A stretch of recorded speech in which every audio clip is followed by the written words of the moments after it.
আমার বাসার বুয়ার খালা, সে আমাকে একবার বলছিল যে খালা দাদা মনে হয় একটা মেয়েকে বাসায় নিয়ে আসছে, আমাকে রাসেল বারবার বলতেছে।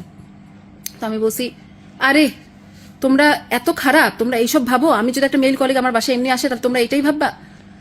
আমিও তাদের দুজনকে অনেক ছাড়ছিলাম, তারপর তারা আমাকে কখনো কিছু বলে নাই। আমি গার্ডের মাধ্যমে জানতে পারলাম যে জয়ন্ত প্রতিটা দিন যখনই আমি থাকতাম না, বাগেরহাটে ডিউটি করতাম, তার জন্যই এত 24 ঘন্টা 36 ঘন্টা টানা এমনভাবে ডিউটি করতাম যাতে আমি একটু বাসায় তাড়াতাড়ি যেতে পারি, ঢাকায় তাড়াতাড়ি সংসারে সময় দিতে পারি।